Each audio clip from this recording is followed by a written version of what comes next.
Magazine de Noche.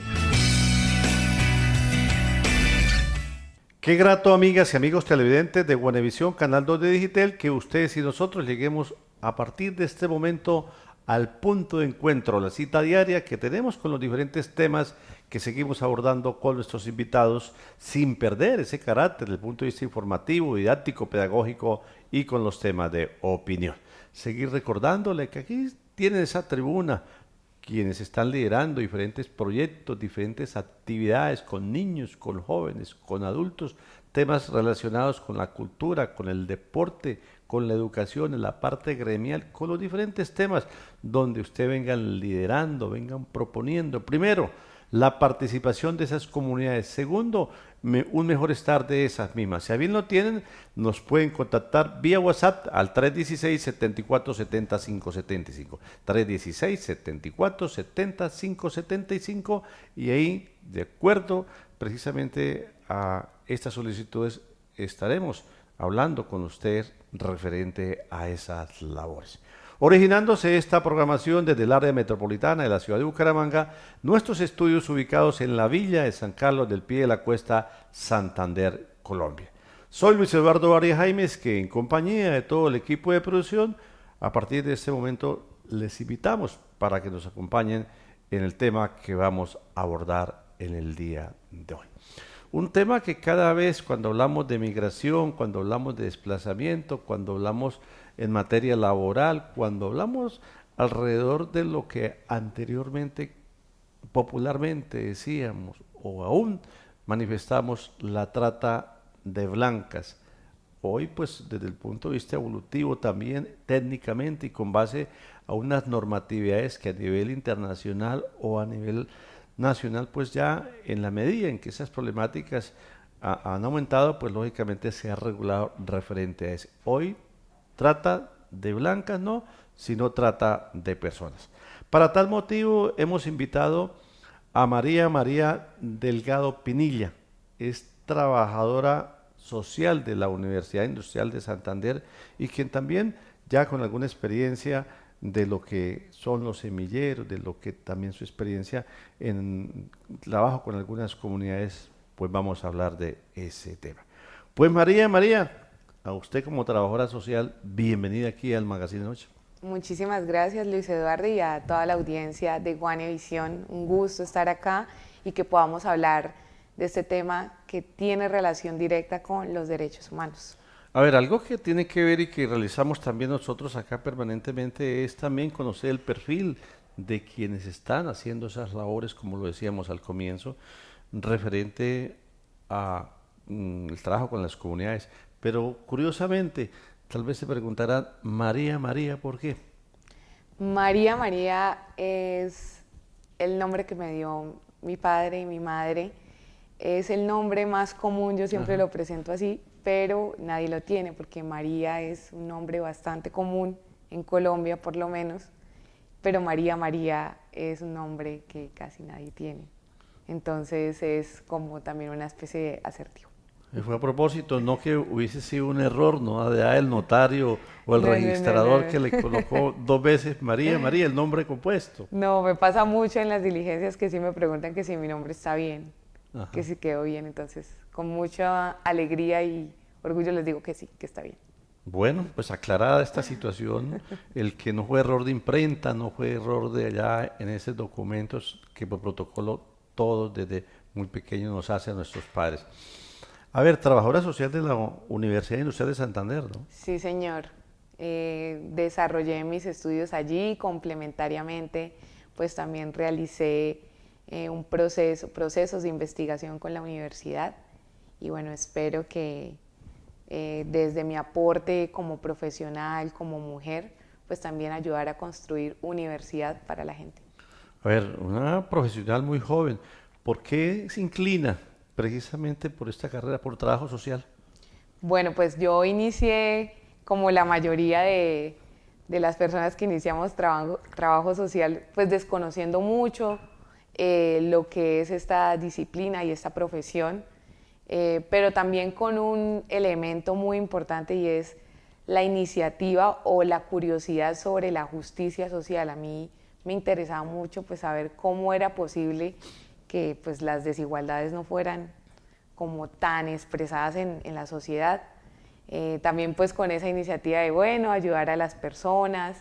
Sin embargo, cuando uno inicia a estudiar esta disciplina y a entenderla, pues uno entiende que no es ayudar a la gente precisamente porque pues para ayudar a las personas no hay precisamente que estudiar, porque esos son, digamos, labores, como lo llaman, colaborativas. El trabajo social se trata precisamente de buscar la justicia social en las comunidades con un método, con procesos de investigación. Entonces sí, hay que querer ayudar a las personas, pero hay un método para hacerlo y unos procesos que son bien importantes para lograr la equidad y la Es decir, que no solamente si hablamos de esa orientación, de esa asesoría profesional, no sea unidireccional, sino que también esas comunidades participen. Exactamente, no es solamente, por ejemplo, hacer donaciones o dar un desayuno, lo cual es muy importante, no lo desconozco, sino que el trabajo social también busca cómo las comunidades o los grupos o digamos los sectores con los que se trabaje se involucran y haya un proceso de retroalimentación y no solamente sea dar cosas, sino que también se busca intervenir en varias esferas, lo público, lo privado, desde cooperación internacional. Entonces, para hacer trabajo social sí necesitamos tener un método establecido para poder hacer esa transformación social que necesita. A ver, tengo entendido que precisamente usted, a su vez de que se profesionaliza, ya pues ha realizado como una profesional joven ya en esas labores precisamente a través de un semillero, a través de la investigación, a través de esas participaciones en torno a que lógicamente cuando hablamos de los laboratorios sociales, pues también al igual que cualquiera en otras temáticas, en otros componentes, pues lógicamente viene esa investigación social, ese semillero social, esa participación social. Sí, en el año 2016 pues iniciamos junto con un docente de Psicología Social de la Escuela de Trabajo Social y otras compañeras y compañeros el semillero que se llama Dignitas, para que lo busquen, están en Instagram y en Facebook, Dignitas, Universidad Industrial de Santander, y junto con ellos iniciamos pues ese proceso de aprendizaje, realizamos espacios de sensibilización, de prevención.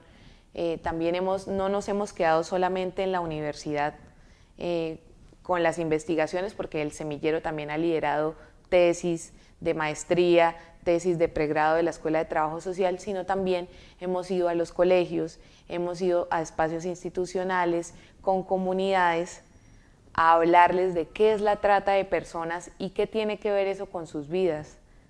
Y pues a raíz de eso pues considero que el semillero tiene una parte social importantísima, porque es un semillero que investiga sobre una problemática social. Es decir, yendo a las comunidades, yendo a ese laboratorio, precisamente a esas personas desde todo punto de vista, ya sea preventivo, cuando tienen esta situación, es parte fundamental de eso, yendo a ese laboratorio, desplazando extramuralmente hacia donde se quiere llegar o a donde se requiere, insisto, desde el punto de vista preventivo o donde ya existe esa problemática.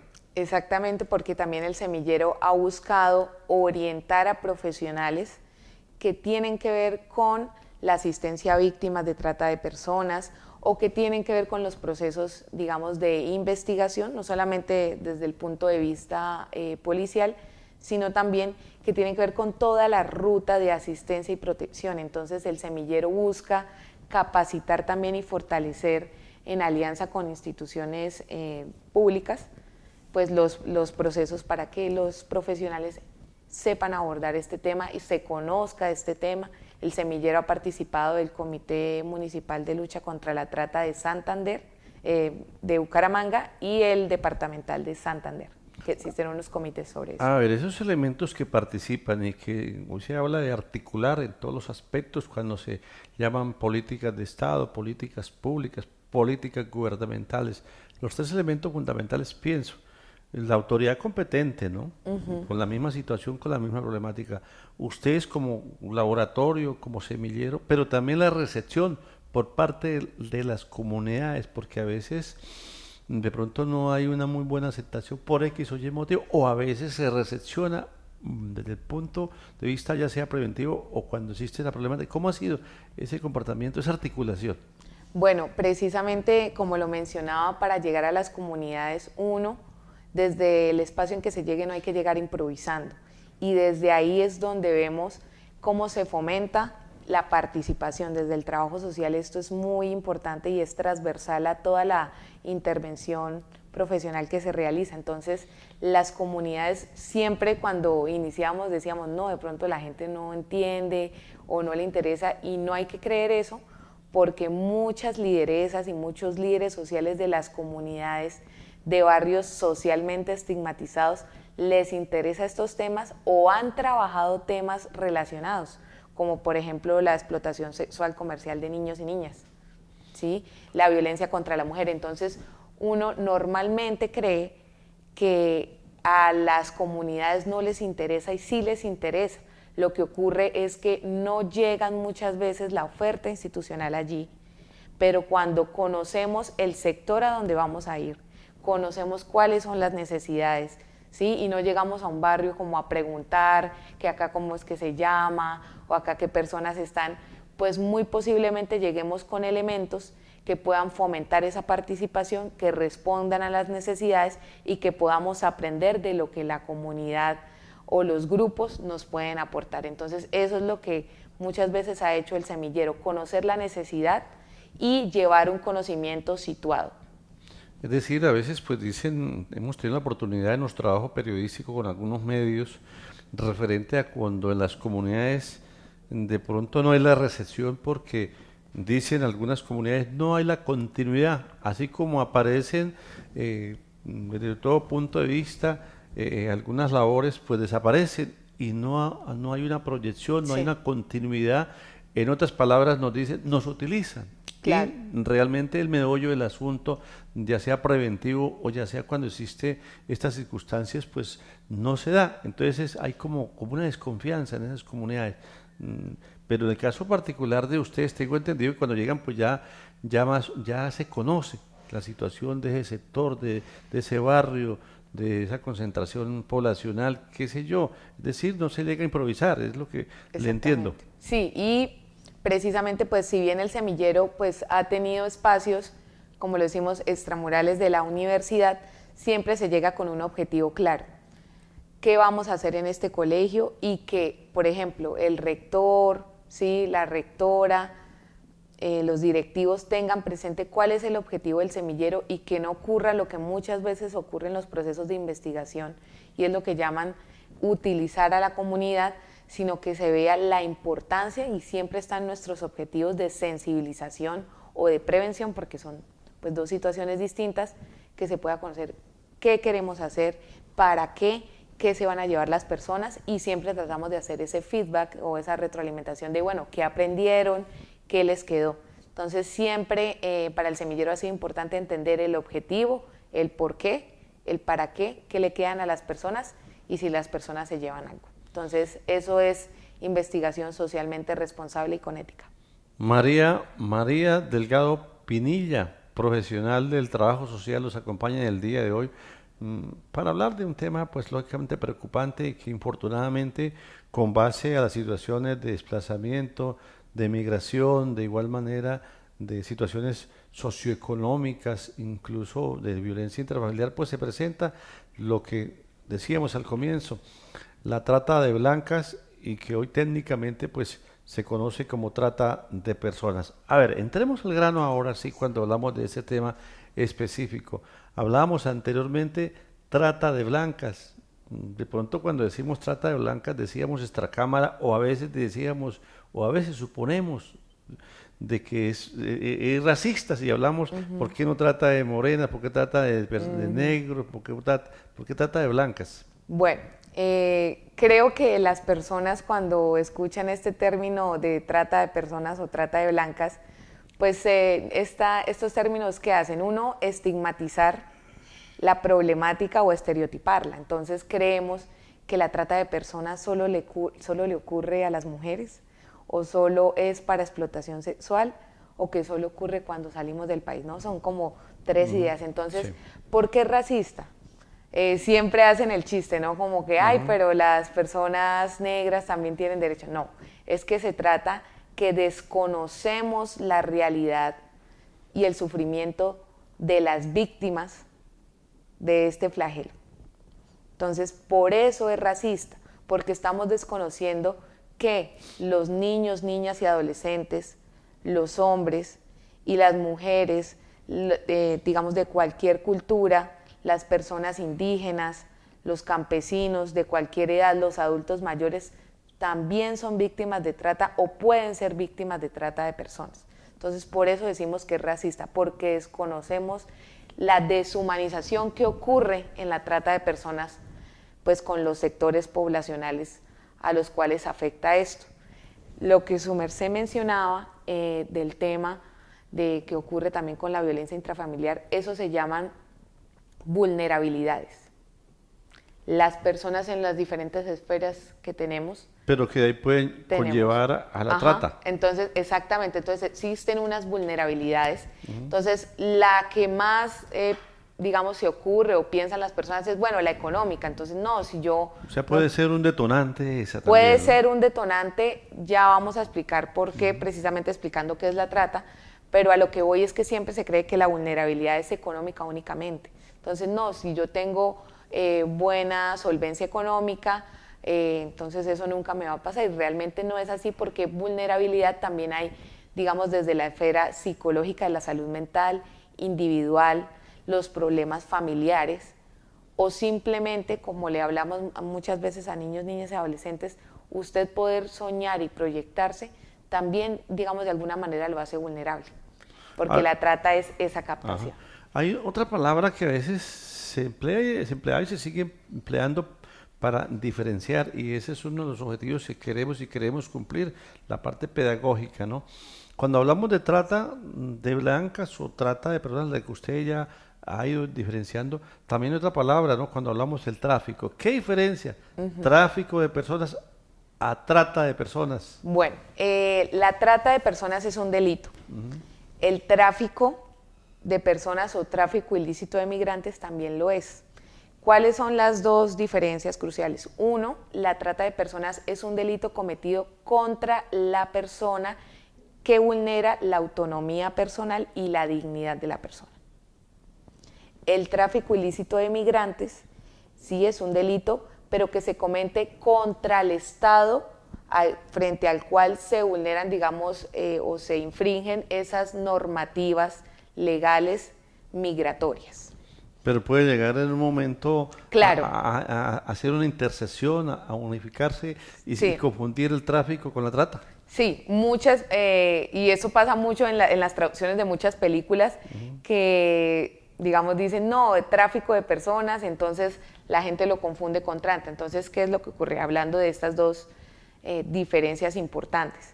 Primero, como lo decía, en la trata de personas puede o no haber un cruce de frontera internacional, porque la trata de personas puede ocurrir en el mismo país o en la misma ciudad donde está el grupo de personas o la persona que es víctima de trata. Para que ocurra el tráfico ilícito de migrantes debe cruzarse una frontera internacional, o sea, no hay tráfico ilícito de migrantes o no se comete ese delito más bien cuando se cruza en un mismo país, por ejemplo, de Santander a Cundinamarca. Sería trata. Es trata. Sí, sería trata interna. Entonces, a lo que voy es que esa es como la diferencia. Son delitos, sí, pero tienen características diferentes. ¿Y cuál es el punto de encuentro? Ya hablamos de la diferencia. Que muchas víctimas de trata, en el proceso de traslado de un lugar a otro, digamos que las bandas de trata de personas utilizan el tráfico de migrantes pues para hacer esos cruces. Los famosos coyotes. Los famosos Es coyotes. decir, que a veces algún número de personas, colectivos o individualmente, me cobran por hacerme llegar a frontera, a Estados Unidos, a Centroamérica o a México, qué sé yo. Porque el tráfico ilícito de migrantes ese es tráfico. Exactamente, son, digamos, esas bandas o esos grupos que no siempre son lo que nos imaginamos, esas bandas organizadas, simplemente son grupos de personas que realizan esos cruces migratorios. Entonces, esa es como la relación que existe. En el proceso de traslado, muchas víctimas de trata, principalmente las víctimas de trata externa, que es cuando a usted lo captan en su país y lo trasladan a otro, pues el tráfico de migrantes entra ahí para que usted llegue al destino donde va a ser explotada o explotado. Ya nos hemos anticipado un poquito, pero algo característico para que las amigas y amigos televidentes que están en la sintonía sobre este tema, que es reciente, que de actualidad y que de igual manera no estamos exentos, como usted lo dice, sea internamente o externamente, cuando se diferencia la trata con lo que es el tráfico. Cuando hablamos de eso, de las modalidades también, es importante también resaltar de eso, ¿no? Modalidades en torno a las formas en que se pueden presentar la una a la otra.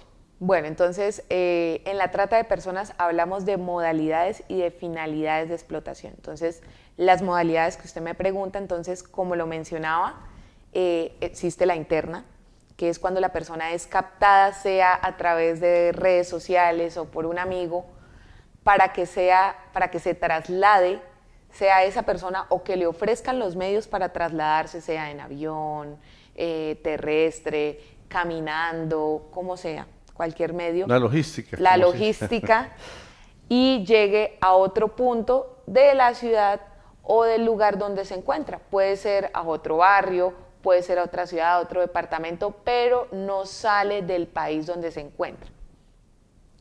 Ahora, o principalmente porque ha pasado mucho que muchas personas migrantes llegan a otro país y se establecen allí y son captadas para también pues, ser explotadas en otro punto de la ciudad donde llegaron a migrar. Eso también sería trata interna, dado que el punto de la trata es que el traslado sea en la misma localidad, digamos en el mismo país.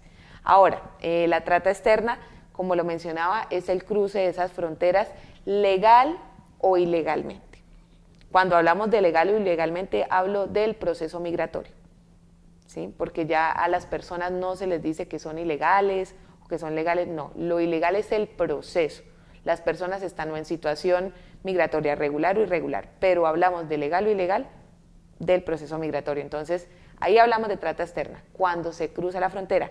Y hay otro tipo de trata que desde el semillero pues también hemos buscado como fomentar esta idea, y es la trata mixta, que es cuando una persona, digamos, es doblemente explotada, por decirlo de alguna manera, en el país donde reside y en otro país. O sea, cuando el proceso de trata ocurre simultáneamente en diferentes lugares y traspasa la frontera internacional.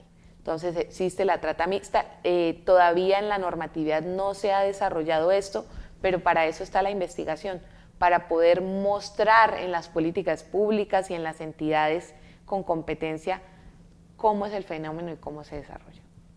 A ver, hablando de esas modalidades que usted manifiesta y que precisamente cuando se habla también de quien lleva, quien incita, quien pone en marcha esta trata, ¿qué podríamos calificar que es el objetivo, ya sea en materia de explotación laboral, ¿no?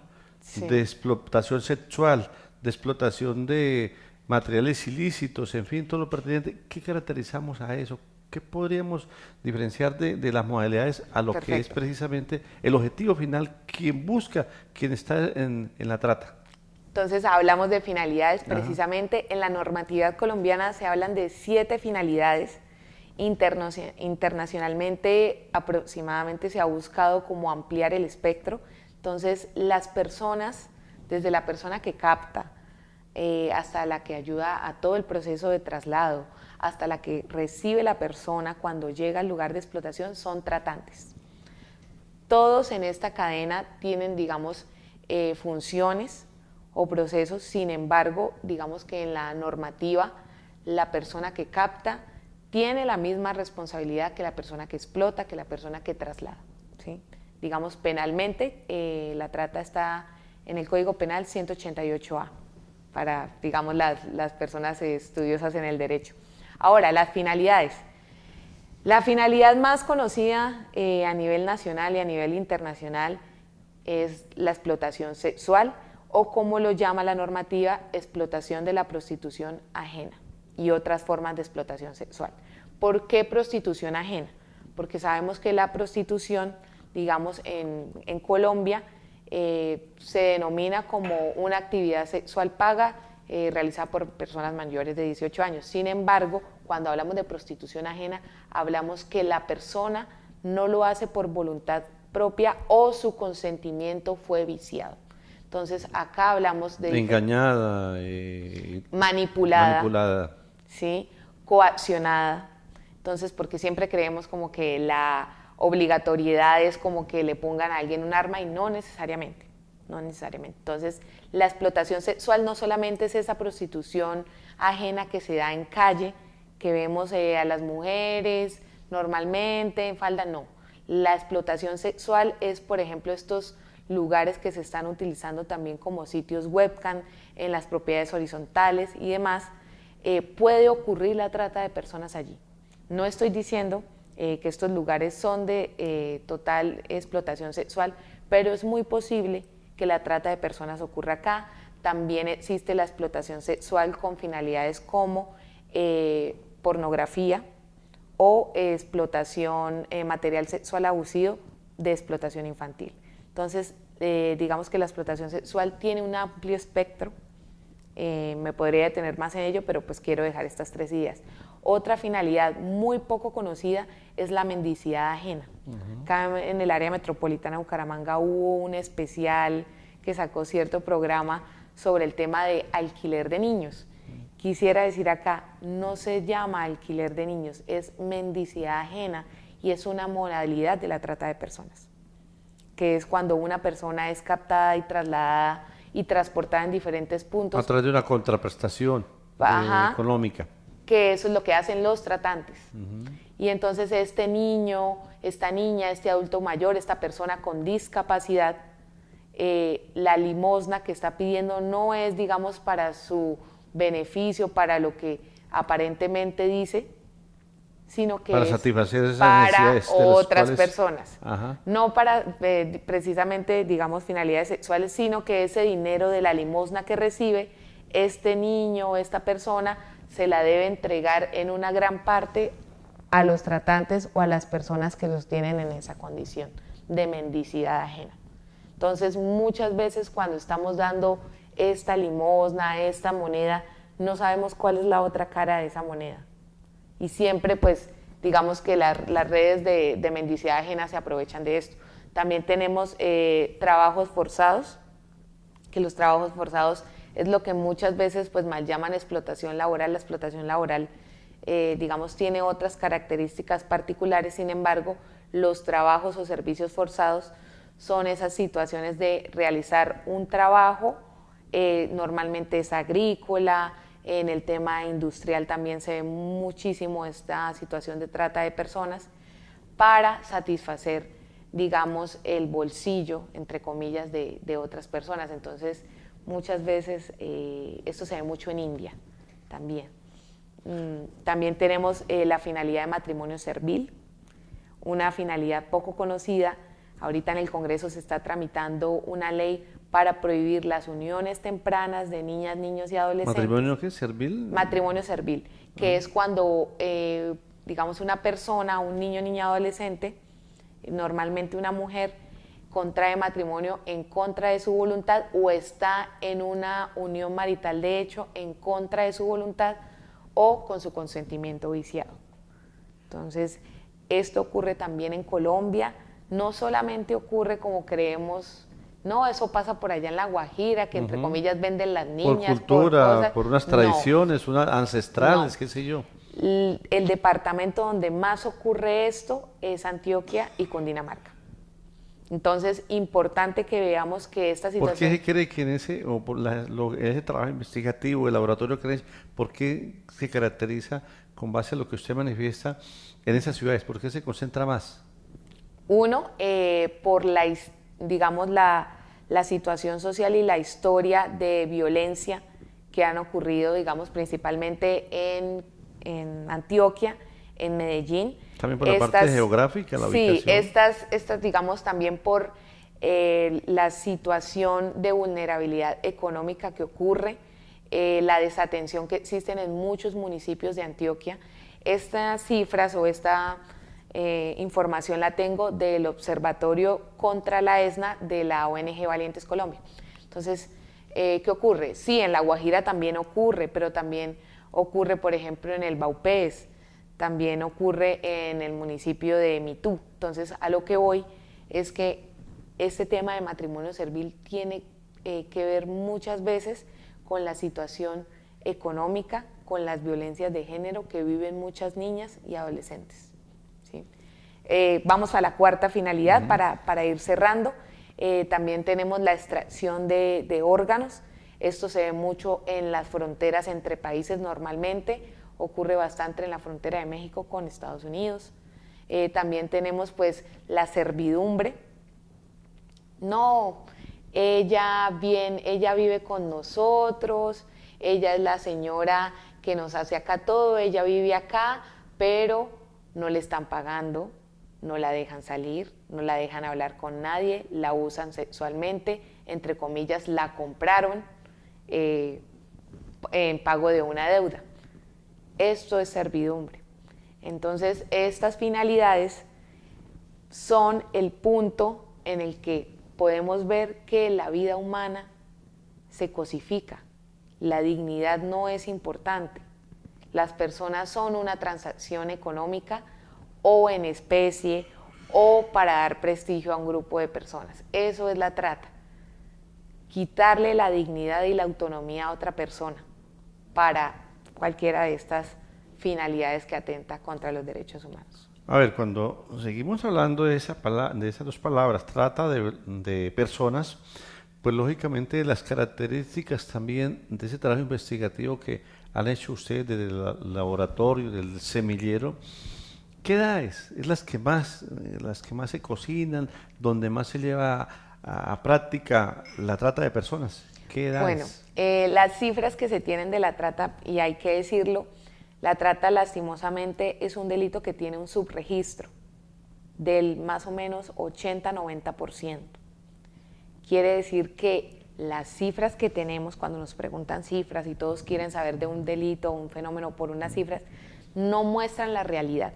Sin embargo, lo que se tiene, voy a hablar de Colombia, las edades mayoritariamente de captación y de explotación en la trata van de los 19 años a los 40 años, digamos en una adultez joven y en la adultez temprana.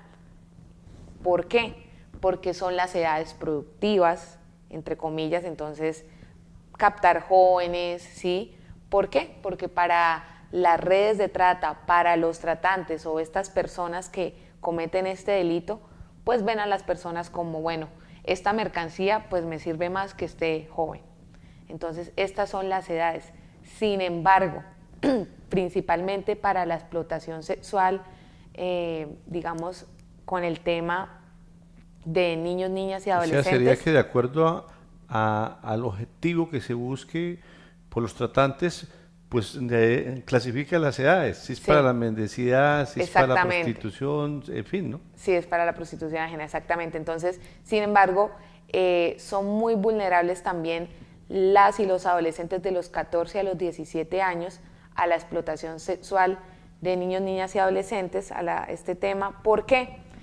Principalmente porque en estas edades los tratantes, los explotadores buscan decir, no, pero es que él es mi pareja, él ya tiene más de 14, él tiene derecho a tener novia, novio, él puede hacer lo que quiera con su cuerpo. Y se les olvida que lo más importante es la autonomía de la persona y que los niños, niñas y adolescentes, así tengan más de 14 años, no pueden tener, o sea, no puede ocurrir una transacción económica o una promesa si hay una relación sexual. Si una cosa es el libre desarrollo o el desarrollo de, digamos, los derechos sexuales y reproductivos, y otra cosa es la explotación sexual. Entonces, las edades vulnerables de los 19 a los 40 años, y hablando de niños, niñas y adolescentes, en la explotación sexual de los 14 a los 17. La profesional del trabajo social María Delgado Pinilla es nuestra invitada en el día de hoy, el Magazine de Noche, tema lo que es la trata de personas. A ver, cuando hablamos de todo componentes de las cuales trata, normatividades, leyes, ¿tenemos las suficientes? ¿Se aplican, en fin, referente a esta situación? Bueno, hablando de Colombia, tendríamos las suficientes si se aplicara.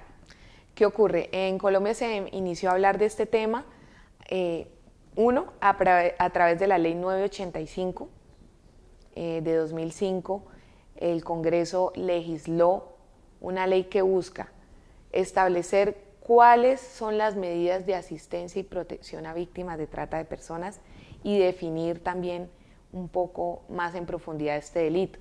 Ya Colombia en el año 2000 ya había aplicado, digamos, algunas leyes internacionales para abolir la esclavitud, ¿sí? La esclavitud como una de las finalidades también de la trata de personas, asimismo pues legislar en torno a propender que estos delitos como lo son el tráfico ilícito de migrantes, la trata y el tráfico ilícito de drogas, digamos, Colombia combatiera estos delitos.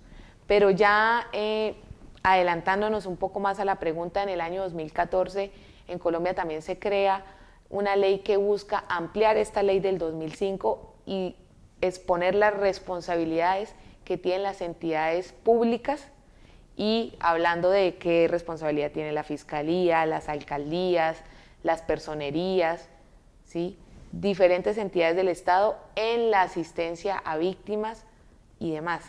Ya es más reciente cuando se empieza a desarrollar el tema de cómo se deben prevenir y cuáles son los ejes para abordar el tema de trata. En el año 2020 se crea el decreto 1818 en Colombia, que busca decir, bueno, hay unos ejes de trabajo para abordar la trata y unas perspectivas o unos enfoques.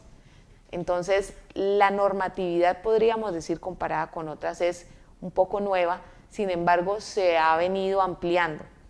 ¿Qué ocurre allá a nivel de lo que deben hacer las entidades territoriales y municipales?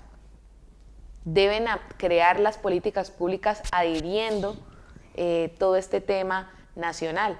Y esto es, digamos, la deuda que tiene la municipalidad, hablando de Bucaramanga, de Piedecuesta, de Girón, de Floridablanca. El área metropolitana no tiene políticas públicas puntuales con objetivos, metas y productos que apunten a prevenir la trata, que apunten a un proceso de asistencia y protección a víctimas efectivo y que busque también la persecución. Entonces, eso es lo que llamaríamos las 3P: prevenir, perseguir y proteger.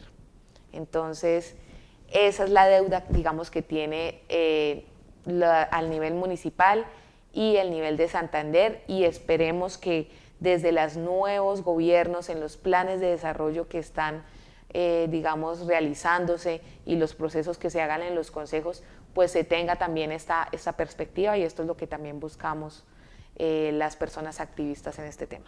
A ver, a propósito de ese tema, desde el punto de vista preventivo, desde el punto de vista también de donde ya están las víctimas, donde ya están en esa vereda, en ese barrio, en esa concentración poblacional, en fin, pues presentándose. Cuando hablamos de instituciones, ¿no? Porque a veces decimos, así como usted lo manifiesta y sabemos que hay mucha normatividad, pero no se aplica, pues así se creen las normas, las leyes, los acuerdos, las ordenanzas, pues no pasará nada desde el punto de vista preventivo y desde el punto de vista de donde están precisamente esa población víctima. A veces decimos, cuando se presenta algunas situaciones que la persona quiere denunciar, quiere el que se le ponga atención en ese barrio, en ese sector donde es líder, el presidente de la Junta Comunal, el veedor, en fin, pues decimos, bueno, ¿a dónde acudo? Personería, que comisaría de familia, que inspección de policía, que a un consultorio jurídico de cualquier universidad queda también dubitando esa persona, ¿no? Hasta dónde se articula precisamente lo que usted manifiesta en esa tarea, que es plasmar, que es la brújula de los planes de desarrollo, que es importante también pedagógicamente conocer, preventivamente y cuando está la situación, a dónde acudir. A dónde acudir cuando hay un caso. Ajá. Y para conocer más del tema de prevención. Entonces, uno, quiero dejar la línea nacional que existe para la denuncia de la trata de personas. Esta línea la maneja el Ministerio de Interior. Usted la puede marcar sin minutos ni nada. Es una 018.000 y es la 018.000 522020. 018.000 522020, línea nacional antitrata. Ahora, voy a hablar de los canales telefónicos que son importantes. Cuando se traten de niños, niñas y adolescentes, tenemos la línea 141 del ICBF, Instituto Colombiano del Bienestar Familiar, el 123 de la Policía, ¿sí? Y el 122 de la Fiscalía General de la Nación.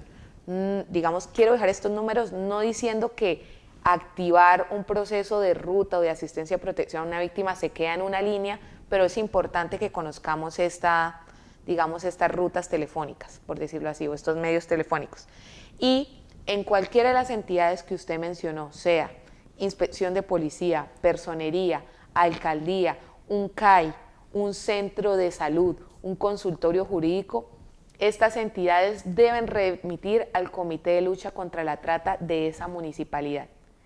Es un deber de los municipios tener conformado el comité, sea cual sea el tamaño del municipio. Desde la categoría A especial hasta municipios pues, de una menor categoría pues, de la distribución que hay, ¿no? de los departamentos y municipios. Entonces, importante esto. Sin embargo... Es decir, cuando recepcionan esas situaciones, darle el traslado correspondiente. Darle el traslado correspondiente y prioritariamente llevar a un centro de salud. Importante. Hay que valorar el estado no solamente físico después de una situación de explotación y de denigrar la dignidad y la autonomía, sino también de salud mental. Como activista siempre fomento, porque pues en la norma todo el mundo pregunta, bueno, ¿pero a dónde? Entonces la respuesta es cualquier entidad pública que conforme el comité municipal de donde está esa víctima debe atender el caso. Pero principalmente hay que valorar a la persona en su salud física. Cualquier centro de salud debe recibir a esa víctima. Priorizar. Priorizar. Esto no es que no, pero es que ella no está golpeada, no está sangrando, porque no. Ser víctima de trata de personas, así haya pasado el tiempo que haya pasado, es una urgencia. A ver, ese trabajo del semillero, ese trabajo de investigación, ese trabajo del laboratorio social que ustedes han realizado, hay otra que tiene que ver con los estratos, ¿no? Porque de las modalidades, pues, está, como se dice, expuestas todos los estratos socioeconómicas. En ese trabajo investigativo tienen algunas estadísticas referentes en cuáles se presenta más, en cuáles están más precisamente en algunas situaciones pues con alguna fragilidad para caer en esas. Bueno, ocurre mucho que hace un tiempo se realizó una investigación por parte del semillero, hace más o menos 2 años, si no me equivoco, y se buscó conocer qué entendían las personas por trata y a raíz de eso pues conocer qué tan vulnerables pueden ser las personas. Curiosamente, los estratos 4, 5 y 6 consideran que por su situación económica ellos nunca serían víctimas de trata y que no podrían ser engañados o manipulados o captados. Sin embargo, en los estratos 1, 2 y 3 reconocen esta problemática por las situaciones sociales que viven. O sea, reconocen que... Más por alguna situación socioeconómica. Ajá, y reconocen también que, digamos, está mal que usted le prometa a alguna persona, la lleve a otro lugar y la maltrate. Más vulnerables. Ajá, entonces hay un poco más de reconocimiento de las problemáticas sociales. Esto fue una muestra claramente hace, como lo decía, 2 años, pero hay un mayor reconocimiento de las comunidades vulnerables. ¿Por qué? Por los entornos sociales, porque siempre decimos, no, ellos normalizan todo. No, no necesariamente. Entonces, claramente, la mayoría de víctimas que se han asistido, por lo menos en Bucaramanga, son del estrato 0 o, bueno, en asentamientos que vivían las personas previa a la explotación a los estratos 1 y 2, mayoritariamente. Entonces, es importante también hacer esos análisis de parte de los municipios. Bucaramanga es el municipio que más atiende víctimas, y de la parte investigativa. ¿Cómo era la vida de esa persona antes de caer en la trata? ¿Por qué cayó? ¿Estudiaba? ¿No estudiaba? ¿Estudiaba? ¿No estudiaba? ¿Trabajaba? El 90% de víctimas de trata no trabajaban, no cotizaban a pensión, no tenían seguridad social, no tenían afiliación efectiva a EPS. Entonces, importante que podamos ver que mucho más allá del estrato, que eso es importante, cuáles eran los entornos sociales que rodeaban a esa persona. Consumo de sustancias, depresiones no tratadas, no acceso a servicios de salud efectivos, violencia sexual previa o digamos desde lo infantil. Entonces, sí, los estratos 0, 1 y 2 son de las cifras que más hay víctimas, pero ya viendo a nivel de comunidades, también las comunidades de estratos bajos reconocen la vulnerabilidad que existe ante la trata, diferente a, digamos, a la otra muestra de 4, 5 y 6 que dicen, no, pero es que si yo tengo dinero, a mí nadie me puede hacer esto. A ver, cuando hablamos en una etapa o una estrategia desde el punto de vista preventivo y colectivo, hoy que seguimos hablando de los planes de desarrollo en los municipios, el departamento, en fin, todo lo pertinente para que queden inmiscuidas, para que de igual manera quede dentro de la ruta de las políticas públicas de un municipio, un departamento, viene participando el colectivo en ese ejercicio, en esas socializaciones de los planes de desarrollo como política social, como eso, inmiscuir a esas comunidades que están propensas o que están como víctimas ya. Sí, pues es importante que, digamos, en estas mesas de planes de desarrollo, la trata sea un tema central y no como, no vamos a hablar de las mujeres y de pronto alguien habla de trata, no.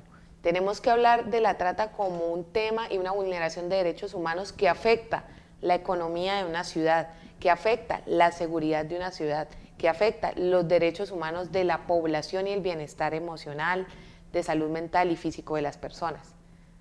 Importante que los planes de desarrollo en Santander, Bucaramanga, Florida, no solamente se centren en el tema de trata, centrándose en las posibles víctimas o en las comunidades, en el sentido de decirles, no, hay que ir a dar charlas, de decirle a la gente que no crean nada y que eso bueno no dan tanto. Eso es importante, decirle a la gente que es la trata y que tenga cuidado, pero mucho más allá de eso, los planes de desarrollo deben centrarse en focalizar la demanda. ¿Quiénes demandan este tipo de explotación?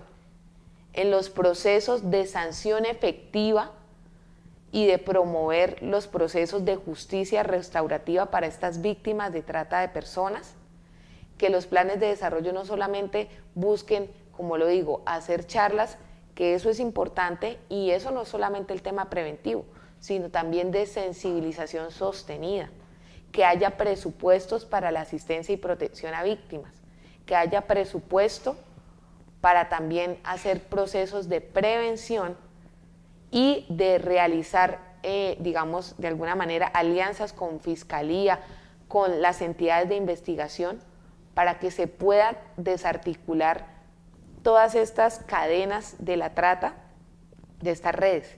Entonces, no solamente centrarnos en decirle a las personas, tengan cuidado con esto, muy importante, pero también hay que centrarnos en quiénes demandan esta explotación.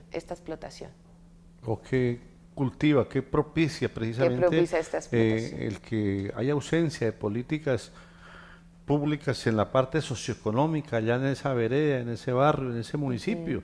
Entonces hay un detonante que conlleva a eso, propicia más bien, un caldo de cultivo. Exactamente, y sobre todo que se tenga en cuenta que los municipios como Bucaramanga, Piedecuesta, bueno, el área metropolitana, están siendo muy susceptibles de llegadas de personas extranjeras que ven a los municipios como un lugar para el turismo, entre comillas, sexual.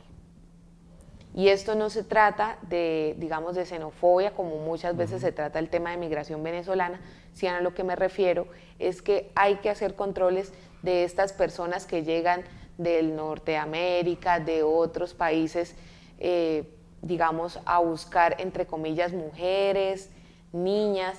Esto es demanda de explotación sexual. Entonces tenemos que centrarnos en la demanda, en las garantías para que esas mujeres o esas personas que fueron víctimas de trata de personas no vuelvan otra vez a esa condición vulnerable, porque muchas víctimas de trata vuelven a su casa y no tienen, digamos, un proceso socioeconómico de acompañamiento. Entonces, una ruta que debe una haber. ruta, existe la ruta, pero debe tener muchas se materializa. mejorías y debe tener muchas mejorías, y por eso es que necesitamos que en los planes de desarrollo municipales, uno, se fortalezcan los comités municipales de lucha contra la trata, se fortalezca la persecución efectiva y la demanda del tema de trata de personas, principalmente de explotación sexual y trabajos forzados.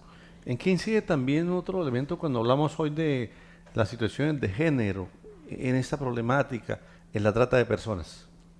Podemos estar hablando, uno, que la trata de personas es una violencia basada en género. ¿Por qué? Porque el 85% a 90% de víctimas de trata en Bucaramanga y los casos que se han tenido en el área metropolitana son mujeres, adolescentes y niñas. Las más Entonces, afectadas. Las más afectadas. Entonces, es una problemática de género también, porque el grueso de la explotación sexual está afectado por el sexo de la mujer. Tal vez por una sociedad machista. Y misógina, principalmente, Ajá. que odia a las mujeres, que las estigmatiza y que cree que porque una persona nace mujer, entonces ya debe casarse, debe estar con esta persona. Si ella realiza ciertas acciones, entonces eso da derecho a que yo la violente sexualmente. Esas son las ideas misóginas que hay, no solamente en la trata, sino en las violencias basadas en género. Pues María, que de ese trabajo, de ese colectivo, de ese laboratorio, de esa investigación que ustedes vienen realizando, ¿dónde podemos obtener mayor información referente a esta situación que hemos tratado en el día de hoy? Y que, pues como decíamos, hay la normatividad, pero ante todo, como en toda situación, cualquier flagelos, pues hay que atacar, si pudiésemos decir, o plan de choque desde el punto de vista preventivo del trabajo que ustedes vienen realizando como semillero.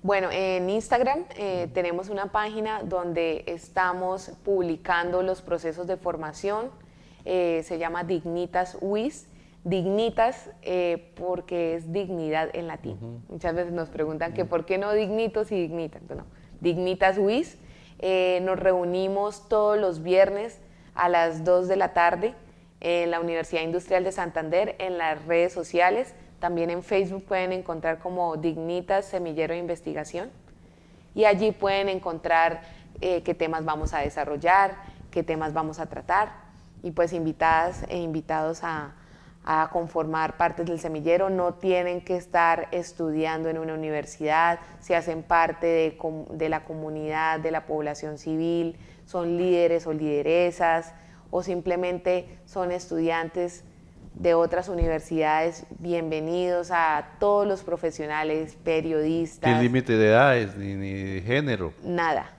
Lo que queremos es fortalecer estos espacios y que cada persona nos pueda ayudar a contribuir a la erradicación de la trata de personas. Pues a usted como profesional del trabajo social, por ese aporte, un tema bastante complejo también, que lógicamente con algunas causas y lógicamente flagelos y consecuencias que estamos viendo, y que pues lógicamente bien por ese trabajo que del semillero, viene con el semillero de investigación que ustedes vienen realizando, pues muy formal, el que con esos aportes que usted como profesional junto a todo el colectivo siguen aportando, y hoy pues hemos querido tratar ese tema en el Magazine de Noche María Delgado, a usted como trabajadora social muy formal, por esos aportes, por el que toquemos ese tema de lo que es la trata de personas. Muchas gracias a la audiencia y a usted, Luis Eduardo. De igual manera, a ustedes, amigas y amigos televidentes, agradecerles el que nos hayan permitido el ingreso a todos los hogares a donde llega esta señal, a la distancia, a través de las redes sociales, originándose esta programación desde el área metropolitana de la ciudad de Bucaramanga, nuestros estudios ubicados en la villa de San Carlos del Pie de la Cuesta. De igual forma, la invitación que seguimos reiterándole en lo que es la tribuna que tienen desde el punto de vista para mostrar esa labor que ustedes vienen realizando en los temas gremiales, religiosos, culturales, deportivos, de educación, en general, a donde se inmiscuye las comunidades de niños, de jóvenes, de adultos, población en general, buscando primero la participación de esos integrantes y de igual manera buscando un mejor estar de esas mismas comunidades. Si bien lo tienen, nos pueden contactar vía WhatsApp al 316-7470-575, 316-7470-575, la línea de contacto del Magazine de Noche. Luis Eduardo Arias Jaimes, en compañía de todo el equipo de producción, les invita para que permanezcamos ahí en la sintonía, en el desarrollo de esta parrilla de programación del Canal 2 de Digital. Y ustedes y nosotros, mañana, Dios mediante, estaremos con otros invitados, con otros temas, en el Magazine de Noche. Muchísimas gracias por su sintonía y será hasta entonces.